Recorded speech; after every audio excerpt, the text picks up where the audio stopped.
Welcome to Uncontained Episode 5. I'm your host, Aaron Static Render, and I would like to give a big thank you to Megan Wagner, the artist who designed my new kick-ass logo that you see in the album art on iTunes and Stitcher.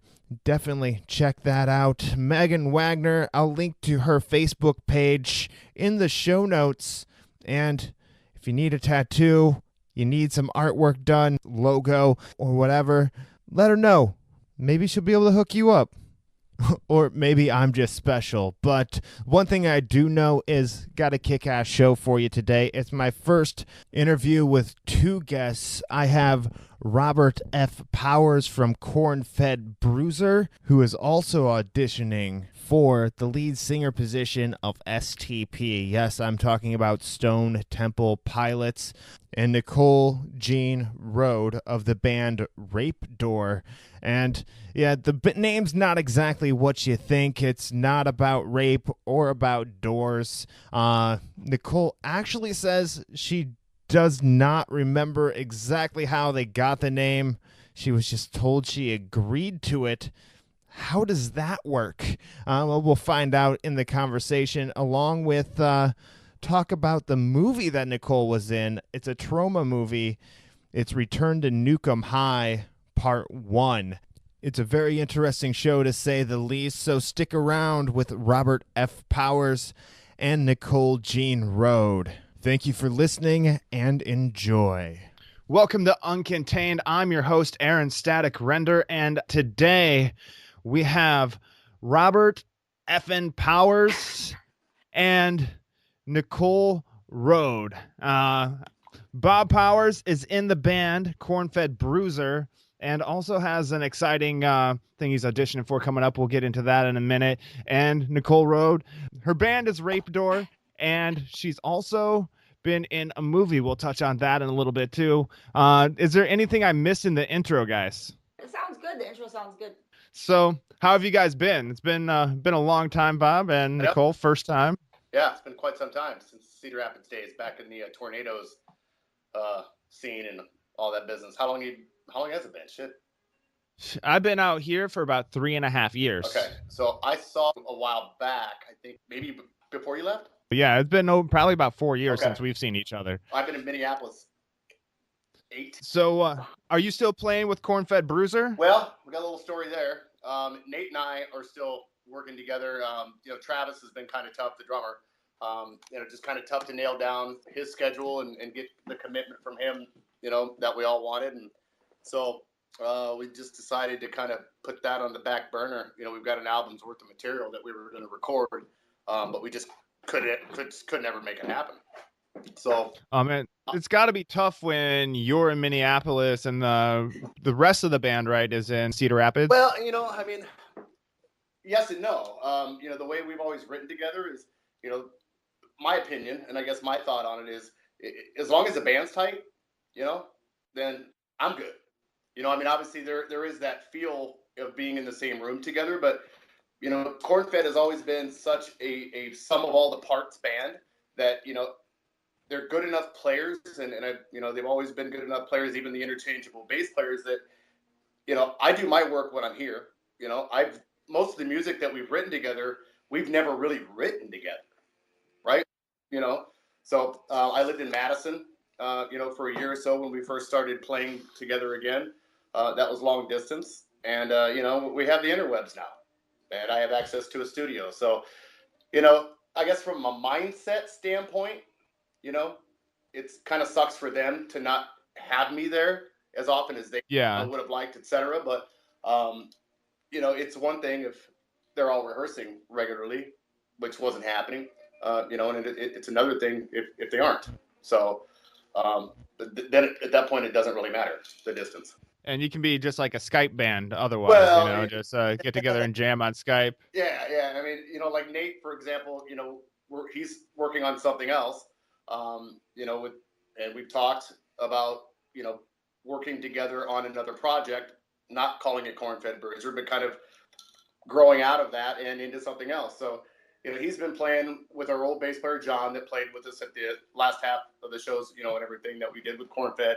And then a drummer, named Don Brown, which we've known. He's toured all over the place, and he's was in a band called Burnout. And he's an amazing musician. He's a good writer. He can sing. He's a hell of a drummer. So Nate sent me some tracks that they've been working on, and they're some kind of leftover stuff that we were started to jam on with Bruiser, but never really came to fruition. So he sent me, the arrangements for that material today, and I sent him a picture back about, having a boner. It was good. All right, and what are you guys drinking there? I can hear the ice cubes. Root beer and vodka. Yeah, I am drinking straight. Root beer and vodka. I actually had it was actually Valentine's Day. Had a hard root beer from Chicago. I can never remember the name of it, but root beer? What's that? Not your dad's root beer? That might actually be it. And it actually tasted the most like root beer out of all the hard root beers that I've had. Nice. Does that mean it's frothy? Is it really frothy? And is it been?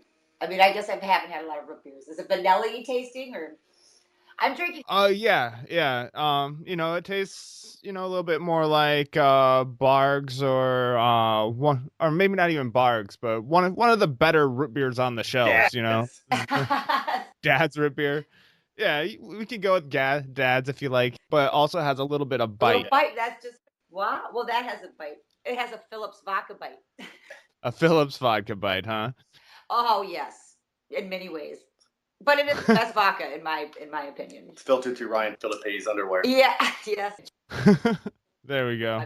So, your band, Nicole, Rape Door. First of all, I want to know, how did you come up with the name Rape Door? It has nothing to do with condoning the act of rape or celebrating or mocking or making fun of or taking lightly. It has none of those things to do with rape. But I did not name the band. I did not name the band, and it has been like the blessing and a curse. It has not been a blessing at all. There has been no blessing about this name, and nor do I enjoy the name. It has been a curse, because our band, we wouldn't even hurt a fly, and so I don't know this. I don't know how it got. I don't know how it became Rape Door. Ron Rudlong, my guitarist, named it, and he said I agreed, and I believe that I did not. So I must have been very drunk that day. But that's vodka. But so yeah, 8 years later. But yeah, so what do you think of the name? I didn't quite I heard it and I was like, Rape Door. I wonder if there's a joke there or something, or just chose two words at random and put them together, or what, That's the mind of Ron Rudlong. But by all, I mean, I feel that, but Rape Door it's not a good name. But I'm hoping to bring good out of it. I feel like there's a reason that this was brought to me, and I'm going to there's some reason, and then something that will bring a lot of happiness to people somehow with this name. So I think just going to a Rape Door show makes that happen. You know what I mean? Because people see it and they're like, what? And it's like a train wreck. You have to watch it. You know what I mean? If you're walking down the street and there's a marquee outside, Rape Door, I'm going in. I don't know. Okay, I thought you were saying her show was a train wreck, dude. But it's the right kind. It's the right kind of train wreck. Nicole sings and plays drums. So we should talk about Stone Temple Pilots. Should we not? I guess. I think so. Okay, I'll let you guys bring that up now. I was gonna wait for a little bit to bring it up, but no, it's out of the bag now. Yeah. It's out of the bag. Bob is auditioning for Stone Temple Pilots. You don't have to do it now if you don't want. No, you let it out of the bag. We're rolling with it. You can't once the cat is out of the bag, you can't put it back in. Oh, watch me. She's fine.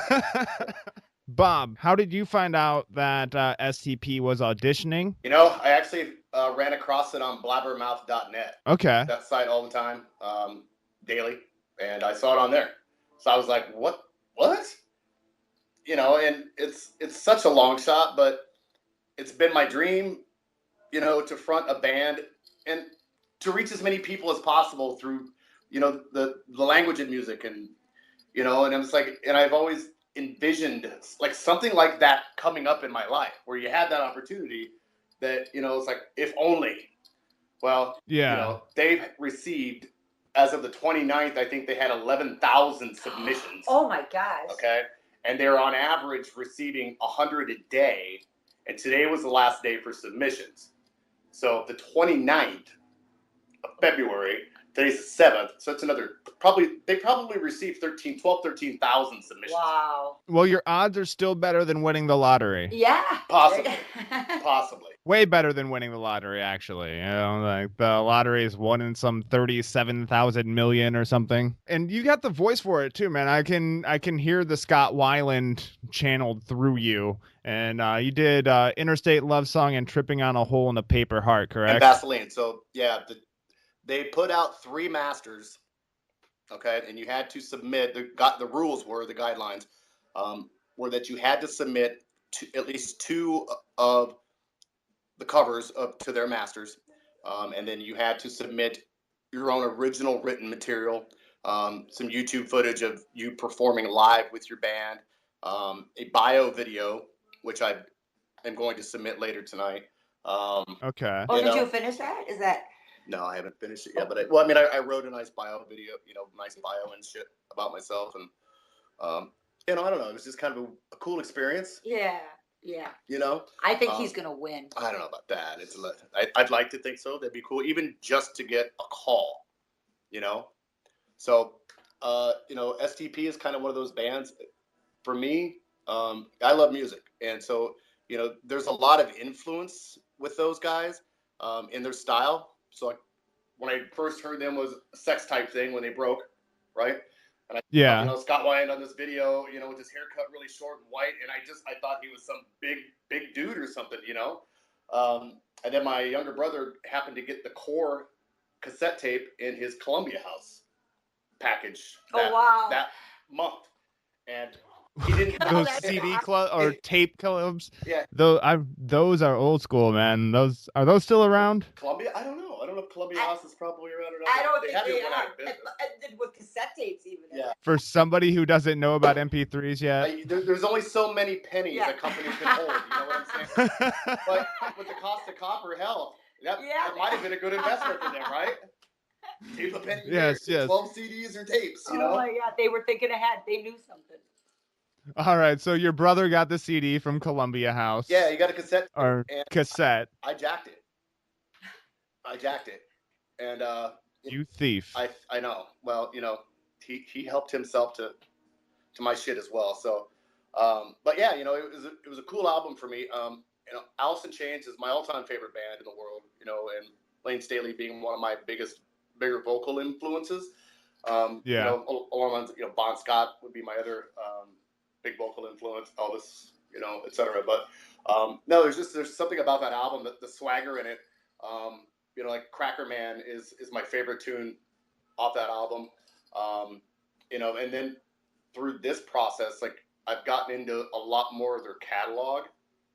And there's just the way that they write together, and that's kind of been my thing with Corn-Fed and with Nate, and the chemistry that he and I had. And that's the chemistry with Corn-Fed. And as a musician, you hope that you'll find that unit, and they had that unit in in what they had with Scott Weiland, Eric Kretz, Robert DeLeo, and Dean DeLeo. Those 4 pieces homogenized into something incredibly unique, I think. You can hear influences from various artists. I hear Jim Morrison, I hear some Burt Bacharach in there. There's this James Brown type of groove sometimes, some funk. It's just different if you know what you're listening for. Yeah. And so, that process for me is, I've been out of music for a while. I haven't played a show with Corn-Fed since July of 2015. We did a last-minute show and opened up for Drowning Pool. And that was the last show or the last work or anything that I used my voice for, other than to communicate. So you're probably itching to get back into it. Well, yeah, and it's it's an identity thing too, and as far as being a performer or an artist, it's part of who you are, And so you get that void, right? I can actually relate to that. After being on the radio for 7 years and then not doing anything related to it for about 3 years. And part of the reason what drove me to start up this podcast, it's like I need a voice rather than just talking shit to friends, Right. And writing music is a great release valve. I'm a little closed off. That's just kind of how I'm built, and that's just through processes growing up and things, and I don't share a lot, as far as connecting sometimes and opening myself up to people. So It's how music, music is that thing for me, and because it's very genuine, and I think that's why I've found success with my bands and when I perform is because I connect, because it's genuine. You can't fake that, and the crowd and people see that, and they get Yeah. you know what I mean. And there is no game to it. It is what it is, and it's honest. And so that's one of the biggest pieces of advice I could give anybody that's in music. Be honest and play honestly and exude and write honestly, whatever comes out of you. Right. You know what I mean? You may have the intention of starting a fucking metal band or whatever, but at the end of the day, maybe it's, James Brown funk, or, it is what it is. And if it's James Brown funk, that's not necessarily a bad way to go either. If you can start a metal band, then all of a sudden start singing, like top 40 crap, then you might have identity issues. Yeah, right. But you know what I'm saying? I mean, anything if you do it, any like I love every style of music. There's something I love in all of it because I can tell when a song or an artist is real and is really writing something they believe in or performing what they believe in, and that will just draw me to it. So any style and music is all from the same place, and it's all meant to inspire and spread hope and happiness and sexiness. Right. I try to keep an open mind like that as well. There's just a few genres that it's harder for me to get into, like the bling bling rap, and then the country that you hear on the radio. Right. Okay. It's like that's just like pop with a twang to me. Right. And I don't care if you have a Bentley, No, but isn't there like one like bling bling rap song that you're like, oh, sometimes I kind of sing that song? Now, I'm not saying I don't like rap. Don't get me wrong. No. I'll go back and like Closet Weezy. Outkast. I like Outkast, Bone Thugs and Harmony, like all that stuff from back in the day. There's some, I guess the closest to bling bling rap that I would say that I would like would be probably around the lines of Ludacris. Oh, I love Ludacris. All right. Yeah. Because like he is a wordsmith, like he'll say something, you're like, he's just rhyming to be rhyming, and then you'll listen to it again, like and you'll be like, oh my god, that actually made sense. Like you've got it all wrong, like women in tuxedos, you're coming up short like 5 Danny DeVitos. I live on a cool ranch for the Fritos. It's like, okay, that all kind of makes sense in some way. But wow, and it makes you think. I love like lyrical rap. Right. Yep. Right. I'm a lyrical gangster. Yep. Right. do you do any music? I do not. You probably wouldn't want to hear me sing. I've attempted to play guitar, but I've never really stuck with it. I've always been focused more on radio and doing stand-up as well. Oh, stand-up comedy? Yeah, that's right. Yeah, I haven't done that for a while either, and hopefully this will help me get my foot back in the door doing that too. So what were some of your bits? I think I may have seen you once do stand-up. Oh god, I don't want to get into any bits right now, but they're on YouTube. They're on YouTube. I have one about let's see, nugget porn. I have one about it's regional. Do you have Hy-Vees in Minnesota? No, not yet, but they're building them. They're building a couple of them here. Yeah, they're so close. They're in South Dakota. so we see them. We know what they are. Speaking of Hy-Vee, Okay, so there's a joke about how the employees at Hy-Vee look like Mormons, and because they all wear white shirts with black name tags and everything like that, and like when you walk in, you see the shiny lights, like the bright lights as you walk in. You expect to see bicycles lined up in the bicycle rack outside, so after they get off work, they can go spread the word of Jesus Christ as your Lord and Savior. And then it was like imagining if there were other religions that they had in Hy-Vee as well. Like in one aisle you had like the black preacher, like, my brothers and sisters of the congregation of the helpful smile in every aisle. You can either save or be saved. Well, I got some savings for you. Yes, I do. And then have the people from the Trinity Broadcast Network just ripping open bags of Doritos and being like, you too, the guys that break the bricks on the television, like, you too can open these Doritos like this with the power of the Lord, and all that good stuff. That's good. That's good. Cool. So what is your podcast about? And what's the name of that, and how do people get to listen to it? The name of it is Sionet Radio, SIANET. And you just type in sionetradio.com, and it runs 24/7, and you can you listen all day, all night, and there's different. It's really the station was, or the podcast was built on our local scene. So Okay. Cristo Magnifico is the genius who started this podcast, and dare I say, because I'm horrible with time, as everybody knows, but 13 years ago, I mean, roughly speaking, but a while ago, he started it, and he based it on local bands, keeping the local scene alive, and building it, and promoting it, and just doing all these amazing things for local music, and he's really built an incredible thing, I think, and it still stays true to the local scene here and underground music. We do venture off into kind of taking the local scene as like local bands, all around that are underground and working their own thing, and doing what they believe in. And Cristo's amazing. But yeah, so we have a bunch of different DJ shows. My show is called Give It To Me Real. I came up with a new intro song. Do you want to hear it? Sure. Are you gonna sing it, or? Oh yeah, it's just the intro to my show. Yeah. Okay, real quick. Okay. Okay. It goes. Give it to me. Give it to me. Give it to me. Give it to me. Give it to me. Give it to me. Nice. I mean, it'll be more professionally done.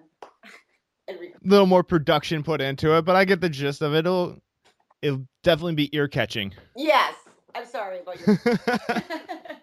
No, it's all good. It's all good. So is that the Sionet, is it? Yes. Yep. All right, Sionet. Is that just like live, or can you go in and listen to a podcast that you recorded, say, last night that I missed sometime like today? It's you can do that. We need to work on getting our archives filled up, because right now, I mean, we are running it. It's live 24/7, but we do have archives. We just do not have them as loaded up and recent as we want to at the moment. But do you record that show and put it out other places like iTunes and Stitcher as well? we record it. We do record it, but we do not put it out anywhere else right now. We just have it's Sionet Radio. But I mean, and I'm probably the worst. I am not a businesswoman, so I'm probably the worst one to be like, let's send Nicole out to talk about our station here. But you're doing just fine. You're doing just fine. Maybe we could set you up with Cristo. What? Cristo Magnifico. Cristo Magnifico. And you guys could exchange podcast stories and ideas. Oh yeah. Well, we do. That could be cool. We do have people that have podcast or that have podcasts and jump onto our like we have someone from England that's like, I would like to have my podcast air on your station. So, I don't know what that's called, but Syndicate. yeah, yes, thank you. Yes, yes. So we do that. Okay. Yeah. Cool. So what is your podcast about? My podcast is purely about promoting local shows. Like usually I say, here are the shows that are happening this week, and then I play the songs. I play songs from the bands that are playing. Um, so I am promoting the scene around here. Yeah, and I have guests sometimes on. I have bands come in. I'm a horrible interviewer, though. May I say, it is very hard to be in your shoes to interview. I think that is a special talent. Well, thank you. I'm new to the long form interview like this, the sitting and talking for half hour to an hour or whatever it is. I've done a few radio interviews, which are all pretty short because the attention span of people listening to the radio isn't near as long as say a podcast because you have that just in your ears as you're in transit. Radio, you can just hop stations, so they had to keep it like 15 minutes or less, and if it's a 15-minute interview, it's over 2 different breaks, so I didn't have a whole hour to fill. Right, which is completely, it's a lot of time when you all of a sudden you're like, when you're in the interviewer position. It is. It is. Well, it helps when you have guests that can talk, and that definitely helps out. That's what I'm finding. So Yes. Are we horrible people to Yeah. interview? How are are we we? making- you guys are the worstest. Yes. I mean, you guys are great. You're doing great. My first podcast, you broke my cherry. Oh my gosh, is it really? Yeah. Thank you, Bob fucking Powers. I'm glad I was your first. You were. Now that Corn-Fed is on hiatus, what have you been up to? Not a lot. I mean, musically, unfortunately. Like I said, the last show that we had together was in July of last year. It was, kind of a last minute deal. Another band canceled. Hong Kong Sleepover couldn't do the show.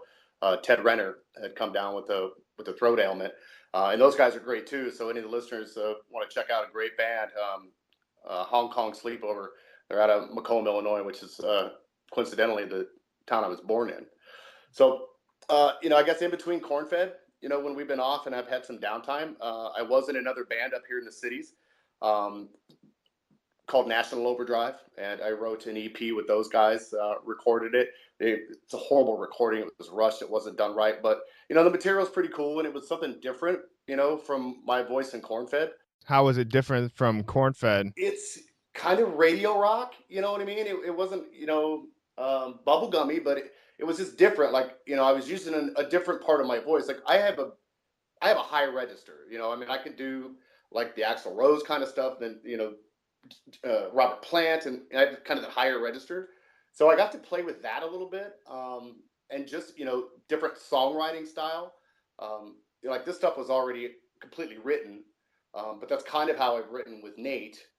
I mean, lyrically, I wrote three out of the 5 songs I rewrote, but 2 of them already had lyrics with them. But I was allowed to immerse myself in it and not sing it. So I told him, I don't want any recordings previous that anybody else has done. I want it from a fresh ear.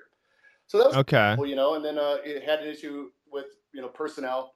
My old roommate, studio partner, and guitar player Eric Foote, who owns Dastardly Studios here in the cities, which is where I recorded the STP submission stuff at. Okay. He wasn't into it anymore. The shows were great. The crowds were getting bigger. We had a good following.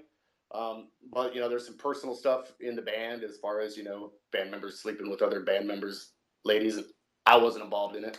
But just band drama. And yeah, that's always like band kryptonite. Yeah, like once the band members start hooking up, it just turns into the real world on him, like back when MTV. Yep. And as much as I love the guy, our bass player, he just he's Gene Simmons or Nikki Sixx. He wanted to write all the material, and we just couldn't write after that. The stuff that he'd already had canned up that he'd written with other people. We just couldn't get anything new written.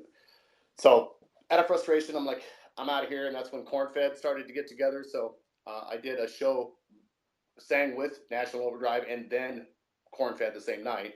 Natio opened up for Corn-Fed. That was a good time. Okay. Yeah, and then pulling double duty. Yeah. So that was kind of cool, pulling the old fucking Lamb of God drummer, with Lamb of God and Megadeth, him doing double duty. It's crazy. I forgot. Yes, he Yeah, is playing like for a number of shows. Megadeth. Yeah, it's not every show, but a number of shows. Yeah, but that'd be a workout. Other than that, man, I mean, musically, I still write. I journal, and I have ideas. And Nate, Nate, my guitar player, Nate McKenzie, and Cornfed, and my co-writer, he and I started that band, and we're connected at the hip. So he's working on something else, and the understanding is get it gelling. Let's figure it out, and then let me know what you got. So All right. So Cornfed isn't completely dead, or at least the band makeup isn't. Yeah, we'll never kill it. Cornfed will never die. It's not going to be, we'll never retire it. Just some of the band members just don't have time for it, and that's absolutely cool. Got to respect it. Family, you have other, passions as well. So, time is precious, especially as you get a little bit older and, start to manage your life a little bit different. Your priorities take different shape, and, just didn't have the same love for it we did. I mean, love Travis to death, but yeah. Dude, I'm just jumping around here a little. It's still Cornfed. I remember, I think it might have been the first or maybe the second time that I saw you guys play. You had one of the most interesting intros to a song that I'd ever heard. I think it was to Road Rash. It's like, this song's about driving really fast, cutting bitches' toes off, and burying them in the desert. Yeah. Funny story. Yeah, funny story about that. We did a show. Well, actually, it was the first show we did outside at the Mississippi Brew, and we opened up for the Goodyear Pimps. Okay. So we had a song called Road Rash, and we had started it, and that's how a lot of the Cornfed material gets written. Lyrically, anyway, is that my kind of modus operandi is to write the first two verses and the choruses, and then out of the guitar solo, like at the third verse, just fucking wing it and just ad lib it, and until I come up with something. So we were warming up and rehearsing. We actually recorded the first time as a band in Muscatine, Iowa, at Travis's dad's studio, Mischief Studios, and so we recorded live in the studio everything we had, and so we did Road Rash, but Road Rash wasn't complete. So Trey Purdy was in there, and if I played the demo, it starts off, and you can hear Trey going, "Fuck yeah!" And so I get into it. I sing. I've written the first verse, maybe. Not sure if I'd had the second verse or not. I'd have to listen to it, but the second verse was pretty close. The third verse was Run With It, and that's where I had said something about burying her body in the desert, cutting off her teeth. I don't know. Cutting off her fucking toes, and burying him in the bang her desert. corpse, just some random crazy shit. And I brought that to the show, and then kind of introduced it that way as a kind of a joke to Trey. Right on, man. Right on. And okay, I don't know if you remember this, the first time that we met.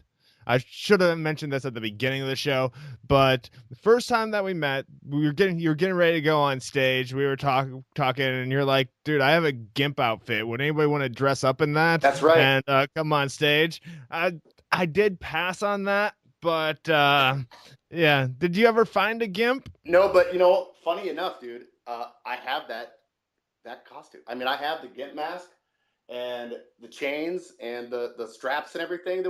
I got that actually.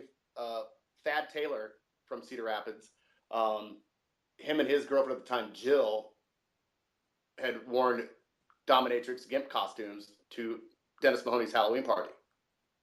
Okay. And so I ended up inheriting it at the end of the night. And I mean, I have the leather thong in my drawer. I had the GIMP mask. Yeah. Funny you say that.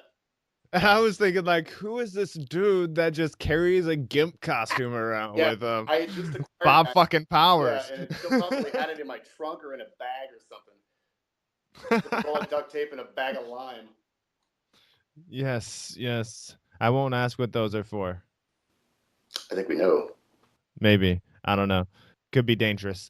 But all right, I just had to get that out there. Yeah, no, that's cool. Yeah, my memory with that kind of stuff is horrible.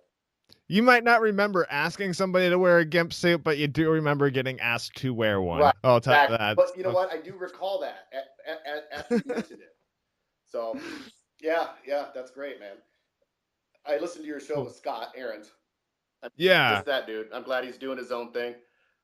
Yeah, I still haven't heard his new band 2-Bit Scoundrels. Yeah. I've just heard him talking about it, and I was like, dude, that's kind of cool, like country punk. Well, you know, yeah, exactly. That's what I was thinking. I was like, dude, please say you posted something. Like as soon as I get something from, I don't know what he has recorded or anything like that. Or it's just live tracks or whatever. But if I can get approval from him, I will post something. Well, next time you talk to him, have him reach out to me because I got some dudes down there that I could connect him with. That would do like session stuff or maybe sit in on some shows with them. Right on. Yeah, I'll definitely let him know.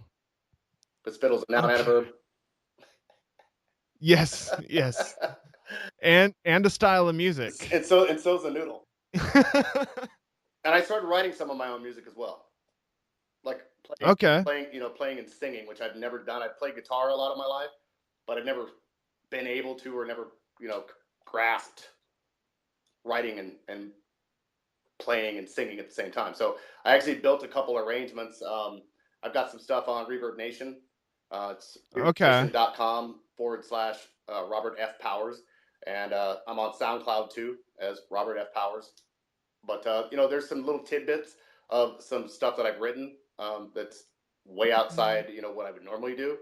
But that's been kind of cool too, is, finding my other voices as an artist. Yeah. Well, talking to you earlier, you said that you were doing some videos now. Yeah. So I've been doing video with my phone and I've got a little GoPro Hero. It's nothing fancy, but I'm very visual. Like I take a ton of photos. I think I've been sending you photos since, we were talking tonight, a couple here and there. So I don't know, I'm very visual. So I've gotten kind of good with my phone and, shooting video and like scenes and directing and editing and so on and so forth. So Nicole and I don't know if we talked about this earlier, but had just shot a video the other day that I've been wanting to do for a long time. I've been wanting to shoot a video with her. And so I'm like, hey, I want to do this thing for the STP. And I was going to do like wet my bed, and recreate wet my bed, as part of my intro to my bio. And so we shot some footage like in the bathtub with fluffy pillows, now soiled. Where's my cigarette? That whole thing.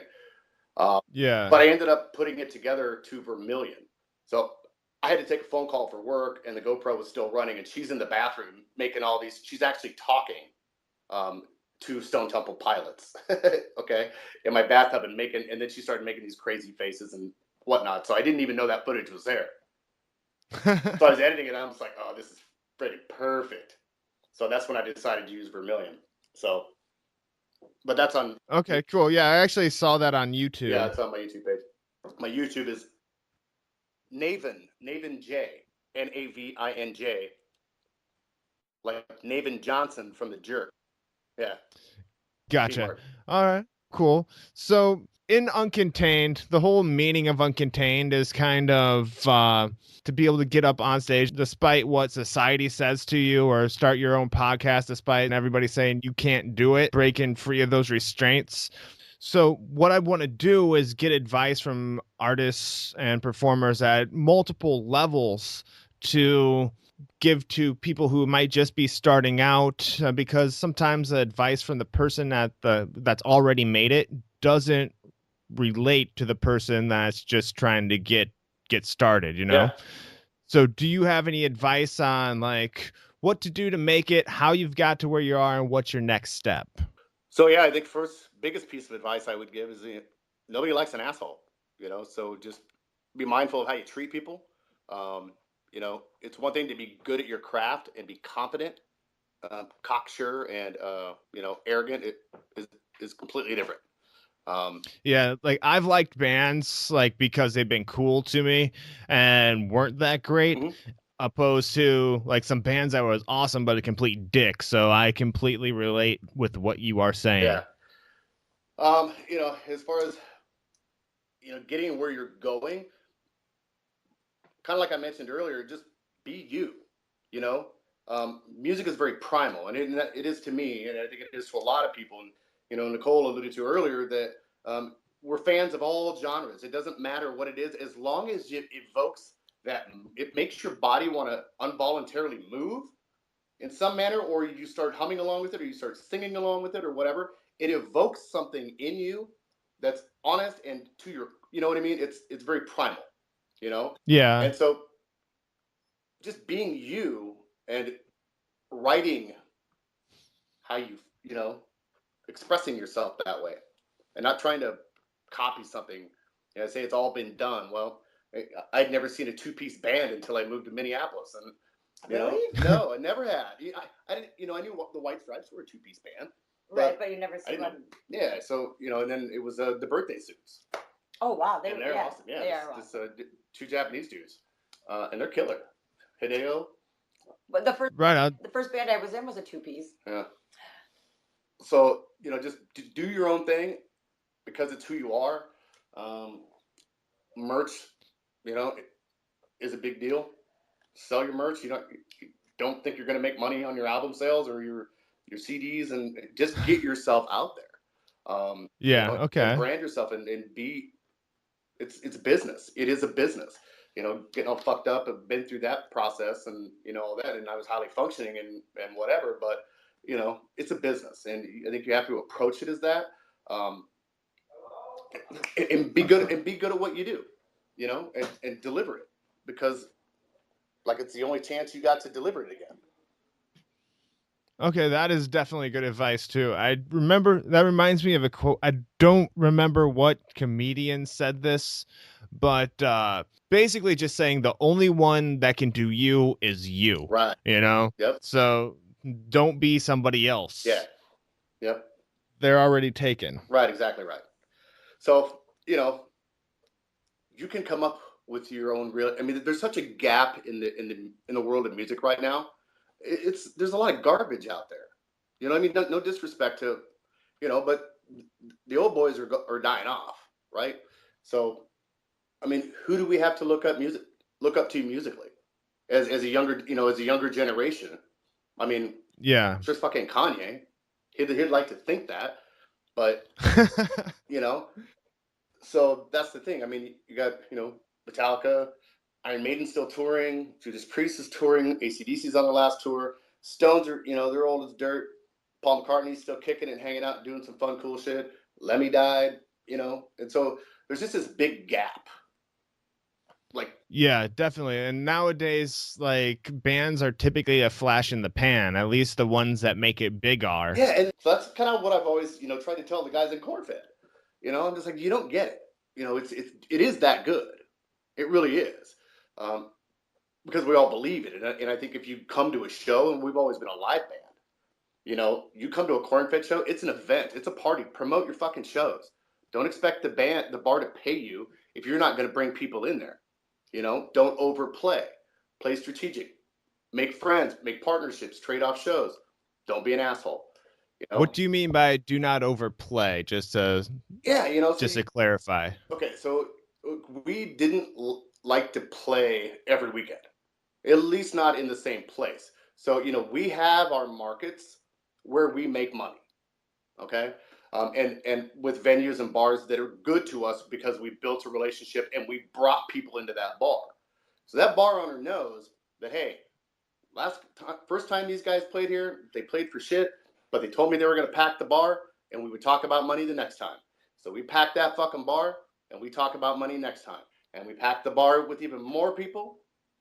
They buy more booze, and we make money next time. So as an original band, we were making damn decent money for doing an hour and a half show, but we'd have to pay out the other opening bands. But we didn't pay them $25 or $50. We split it fairly. I mean, if we made $800 on the show, we're giving each band $150 and some food money or whatever if we can. We're not paying them like shit. So that's that's the other thing. Yeah, it costs you money to make music if you're going to travel and do that stuff. But get your merch business handled.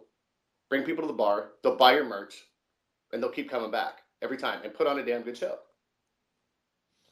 Hell yeah, those are all good pointers there.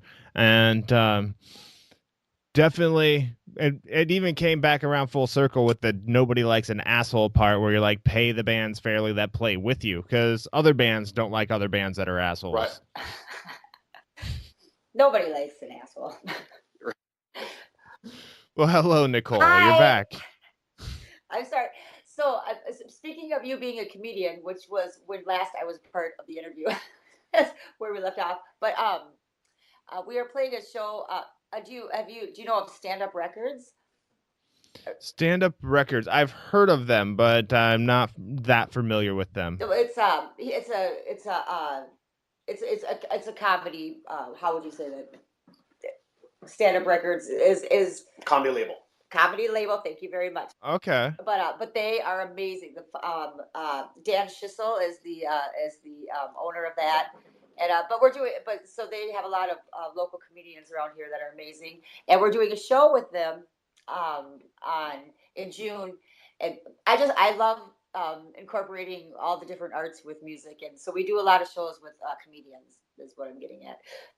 Okay, cool. Yeah, like I've done a few shows with bands and comedians before, and as long as you let the audience know that it's going to be both bands and comedy at the same time, Right. they actually get it. But if you have a band playing, then all of a sudden throw a comedian on stage, it's the crowd's confused and doesn't know what to do. Zach Wild, I think, did some shows with Jim Brewer. I know they did some webisodes. Zach Wild and Jim Brewer. And Really? Yeah, they did. There's one. Look up. It's the Starjack 5000. Starjack 5000. All right, 5, I will have to. I've actually bought one and I've installed it in Nicole. I will have to look that up. So, Static, you want to ask Nicole the same question that she bounced off me, with her also being a working musician? Oh yeah, I'll ask her that. But first, I actually want to ask her about the movie she was in. Okay. Yes, it was Nukem High. Return to Nukem High. Yeah. Right. Yeah. A Trauma picture. Yes. So your band plays in that movie, correct? Yep, we play ourselves, and we're playing as a band at a beach party.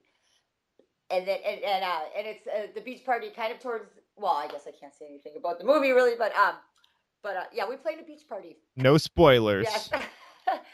we play ourselves at the beach party, and we play our song. Last song is the song that we play at in the movie. And they've got a great video for that song too. Yes, yeah. There's a video on YouTube that through Trauma that they put out,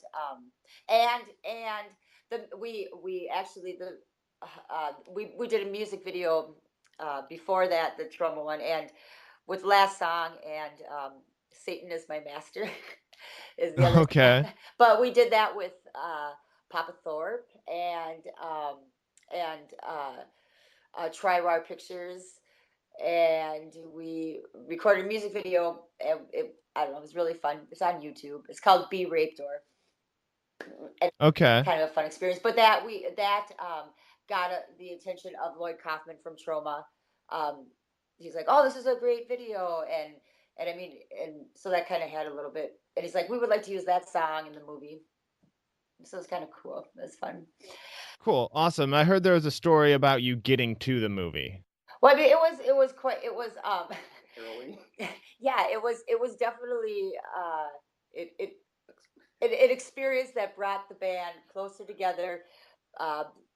It was filmed in Niagara Falls, New York, and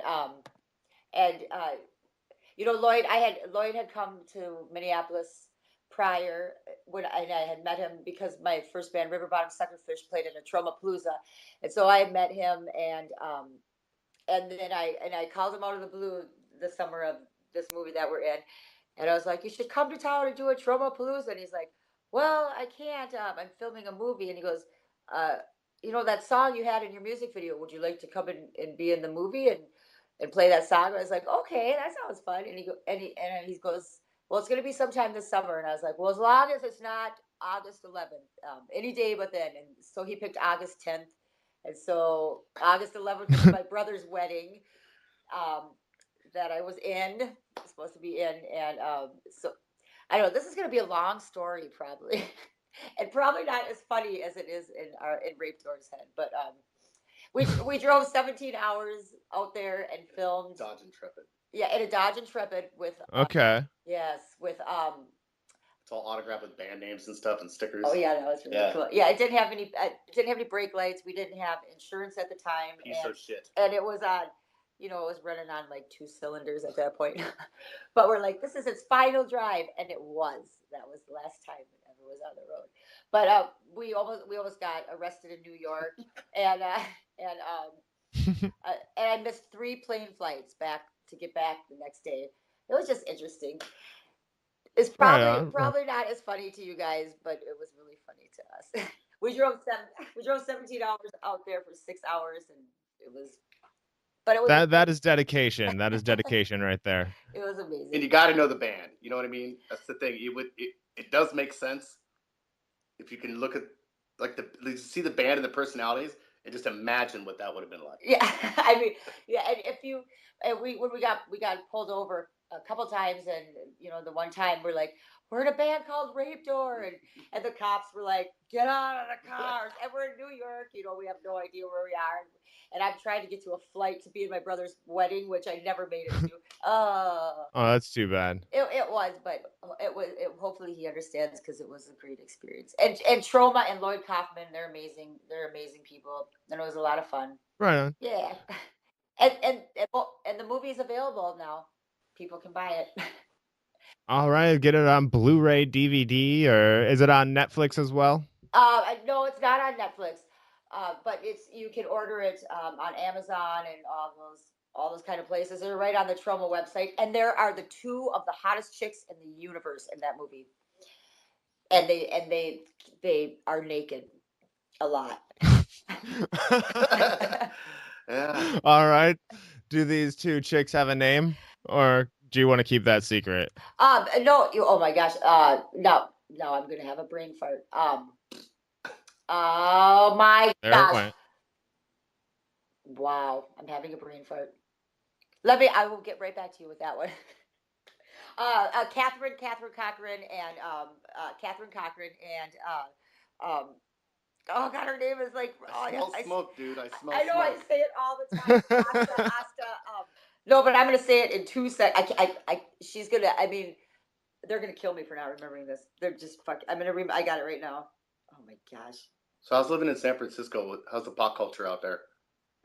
The what culture? Like the legalization out there and stuff. Oh, pot culture. I thought you said pop culture. Pop-friendly state. Dude, you smell it everywhere.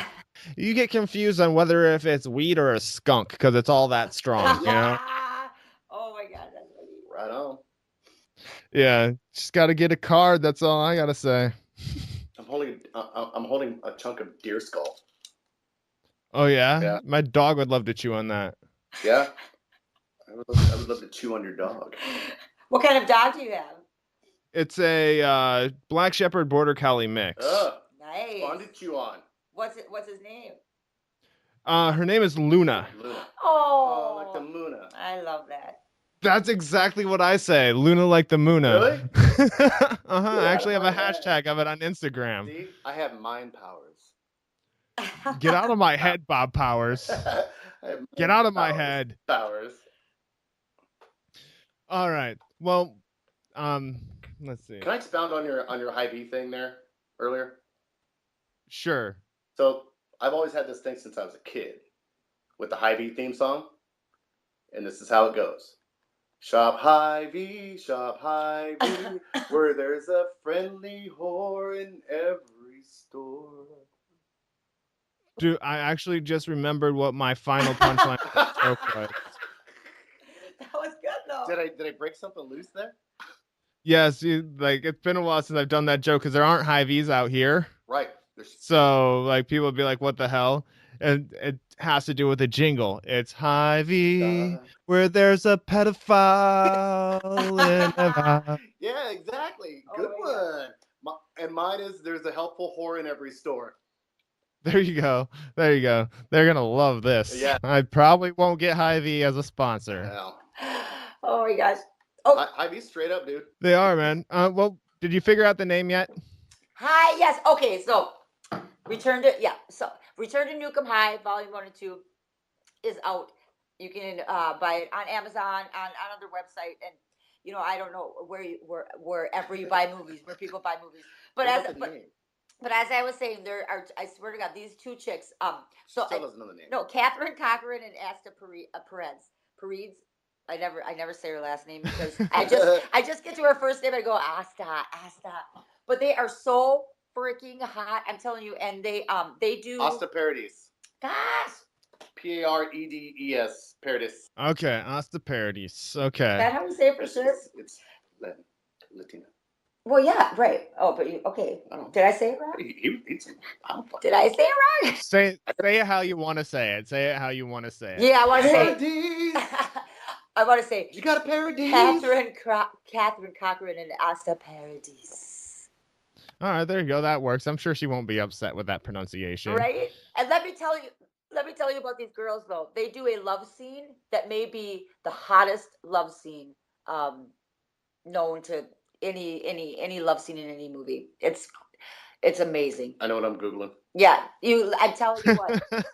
And when we filmed our scene, one of the scenes was them. They were dancing and making out right in front of us while we were filming, and we had to do the take a bunch of times, and it was a pool part, and they were supposed to have just been done swimming or something, and Lloyd kept going, get them more wet. So we'd bring the two chicks, they have to go hose them down or whatever and come back. So we got to see them make out totally wet, hard nipples for many times over and over. It was awesome. Very nice. Yeah. Very nice. Okay. All right. One more question for you. And then I got a final question for both of you. Question I asked Bob, what is your advice for people who want to get involved in the entertainment business? Oh, well, I am not one to give advice. So is your advice, don't listen to your advice? Yeah. I mean, my advice probably does not fit with many people, but I will say, when I turned 30, I just knew that I just knew I wanted to do what I've always wanted to do. And I just woke up and I was like, I need to change my life. And this is what I want to do. And I had never done it before. I'd never been involved in any kind of, pornography, music or play, in the fact that I am now. And I just said, this is what I want to do, and I'm gonna frickin' do it. And I went out and I bought a drum set, and I answered an ad in the paper, and I didn't know what the hell I was doing, but I wanted to do it, and I just did it. And I guess if you believe in something and you feel it in your heart, then that's what you should do. And people want people want sincerity, and you need to do what's in your heart. So just go out and do it, and just do what you want to do, I guess. And all right. That's all I got. I don't know. If you want to do it, go out and do it, and don't just wish you were doing it. No, don't just sit and wish you were doing it. Put it into action. No, yeah, and believe in yourself, and like, just believe that keep hope and doing good things and doing what you want to do, and just going out there, and people will relate to that. People need that. All right. Yeah. That is good advice. Now, my final question to you guys tonight before we hang this up. How do you live uncontained? I am who I am. You know what I mean? Like, I don't front. I mean, that's uncontained. I mean, there's that life without much of a filter. I mean, I'm respectful and mindful, but I kind of just live my life unfiltered. Okay. All right. Uncontained. How do you what do you mean uncontained? Like wild and crazy, or I guess you weren't in there when I explained the show to Bob. Kind of living uncontained is, in a way, going against what necessarily society tells you can't do, and doing it like you wanted to. Don't let them hold you back. Like, people say you can't start a podcast, you can't be in a band. Right. That Okay. Can I answer that again? Yeah. Can I answer that again, or can I add just real yeah, quick? yeah, Like yes. me, like I'm a huge, huge Charles Bukowski fan. Okay, like Kerouac, just like that whole kind of vagabond and Scott Ahrens, he writes his vagabond diaries, but like Charles Bukowski just didn't give a shit. He was who he was. He made no apologies about it. He was a raging alcoholic, womanizing drunk, but he was a brilliant writer. And that guy, Yeah. he wrote, and he wrote what he knew, and that was what was around him. And so when I say kind of live life unfiltered, is I just really don't care. I'm not uncomfortable being around people of different societal statures or beneath lower whatever. Just I'm a human being, and so just like fuck it, just live. Right. Don't worry about what anybody else thinks. As long as you're not hurting anybody else. Yes. And you're kind, or whatever. There's a sense of humility about you. Just be you. I think that's a beautiful, beautiful. I mean, we all wear masks. Well, there's so many, and that's the thing. So masks for me, through my transition in life, because we all wear them, and I'm not comfortable in a mask anymore. Right. You know what I mean? Yeah. And so just kind of like that cicada that comes out of its crusty shell. Leaves on the tree for 12-year-old kids to pick off. Investigate. Those cicadas. Yeah. All right. So, do you have an answer, Nicole, or? Oh, how I Popcorn. No, I can't. I mean, how I live uncontained. I am like I don't Nicole. have a plan for anything. I just live, and I love, and I want people to live in love, and I want people to like feel good, and I want people to be whoever they are. As long as you're not hurting anyone, you can be anything you want to be. And there's so many cool different things in the world, and so many different types of personalities, and everyone is unique and special, and just like peacefulness, loving, and creativity and uniqueness. And I don't know, I like all of that to stay alive, and the hope to keep all of those things alive, and just be good and fun and wild and crazy. And that's why we call her the rape door unicorn. Yes. The rape door unicorn. What better way to wrap it up than that? Yeah. Actually, I got one better way to wrap it up. You remember the jingle you wrote for me? Something about static. It was the Band-Aid one. Yeah. I'm stuck on static, 'cause static stuck on me. Static. Music to my ears.